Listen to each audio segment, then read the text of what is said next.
जो पुण्य करता है उसको स्वर्ग लोक की प्राप्ति होती है, सकाम पुण्य करता है। इसलिए सकाम पुण्य ठीक नहीं है, क्योंकि स्वर्ग जाने के बाद भी फिर से मृतलोक में आने पड़ेंगे, फिर से कर्म करने पड़ेंगे। अच्छा कर्म किए तो ही स्वर्ग को जाएंगे, नहीं तो यहीं फिर भटकना पड़ेगा।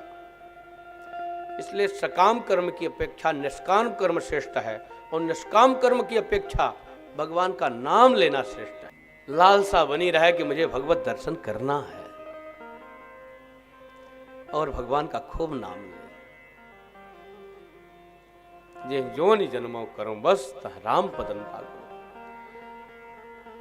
परीक्षित जी महाराज जी ने नरक की बात सुनी, घबरा गए। हे भगवान, और तो सब ठीक ही आपने सुनाया, निष्काम कर्म करे मुक्ति मिले, भगवान का भजन करे भक्ति मिले, और पुण्य करे तो स्वर्ग मिले, लेकिन ये नरक वाली बात बड़ी खतरनाक है। बड़ा दुख होता है नरक में। 28 नरक है और 28 को नरकों का नाम गिनाया, और 28 नरक में किन किन नरक में कौन कौन सा दुख होता है सब समझाया। झूठी गवाही जो धोखा करता है उसे तामिस्र नरक में जाना पड़ता है, कुंभीपाक नरक में जाना पड़ता है। जो जीव हिंसा करता है उसे कुंभीपाक नरक में उसको पकाया जाता है, और जो व्यक्ति घृणा करता है किसी से उसे रौरव नरक में जाता है। जो हिंसा करता है कुंभीपाक नरक में जाता है। इस प्रकार से नरकों की गणना सुनाते गए। कहाँ तक नरकों की गणना सुनाओ भैया। हम लोग निश्चय कर लें मुझे नरक में नहीं जाना है, मुझे भजन करना है, तो बता दिया मार्ग। नरक में न जाना हो तो एक ही काम करो, केचित केवल या भक्त्या वासुदेव परायण। एक ही उपाय है, भगवान की भक्ति करो। कैसी भक्ति करो? सृकिन मनः कृष्ण पदारविंदयोर निवेशितं तद्गुणरागियैरिह न ते यमं पाशभितस्य तद्भटान् स्वप्नेऽपि पश्यन्ति चेर्ण निष्कृताः।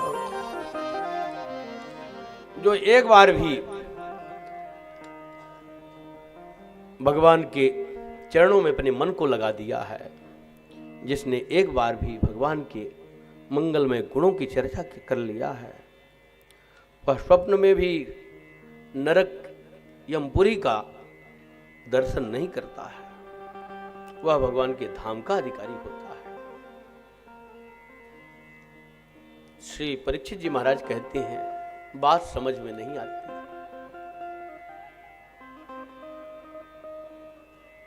श्री सुखदेव जी महाराज ने कहा एक अजामिल नाम का ब्राह्मण था, जो बड़ा धर्मात्मा था, त्रिकाल संध्या करता था,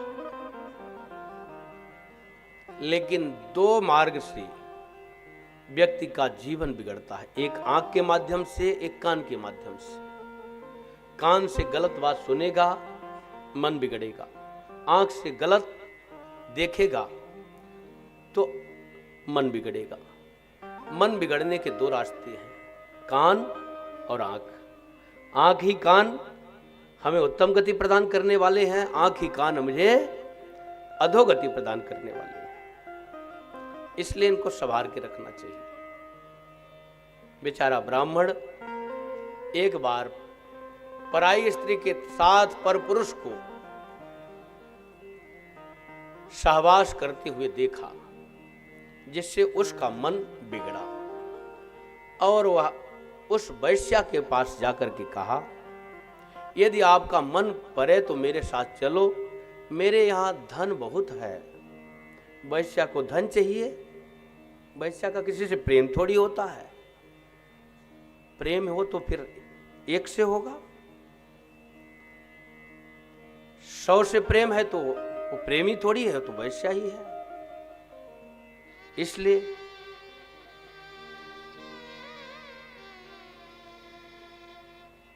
वह अजामिल के साथ गई और उस वैश्या के माध्यम से उसने 10 पुत्रों को जन्म दिया। अंतिम पुत्र का नाम संतों के कहने पर नारायण रख दिया। छोटा बालक है इसलिए उसकी ममता बहुत अधिक है।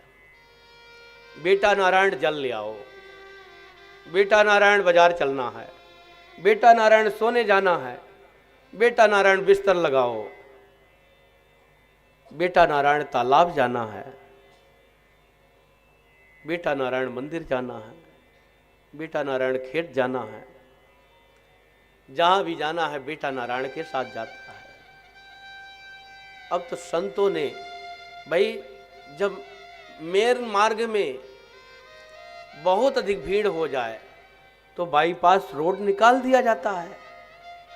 ऐसे ही संत लोग समझे यह इतना अत्याई है, वैश्या के संसर्ग से इसकी बुद्धि इतनी बिगड़ गई है कि एक नंबर का डकैत हो गया है, चोर हो गया है, पापी हो गया है, शराबी कबाबी हो गया है, अब यह संभल नहीं सकता है।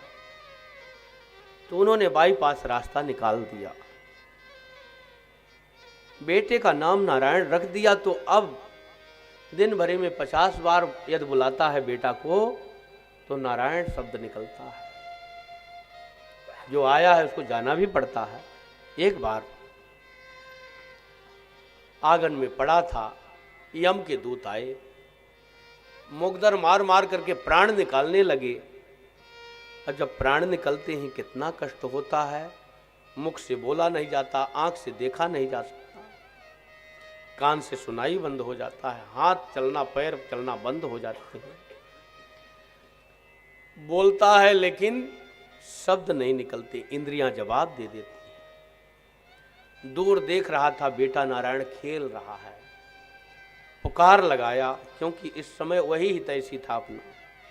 दूरे कीड़न का शक्तम पुत्रम नारायणा वयम प्लावितेन स्वरेणोच्चैर आजुहावा कुलेन्द्रियः।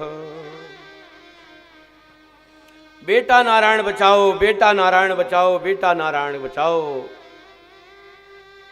पुकारता रहा। लेकिन ये बेटा कहाँ से सुने, मन से पुकार रहा है, मुख से आवाज तो बेटे को सुनाई नहीं दे रही है। जैसे स्वप्न में हम कोई हमको मारे तो हम अपने बच्चे को अथवा माँ को या पति को पुकारें तो पति न सुनेगा, कुछ नहीं, ऐसे वो स्वप्नवत पुकार रहा है, पुकार रहा है। लेकिन जो स्वप्न में भी हमारे साथ हैं, जगते समय और सोते समय हर समय मेरे साथ में है, ऐसे प्रभु नारायण ने सुन लिया और बेटा नारायण नहीं सुन पाया। भगवान ने अपने 4 पार्षद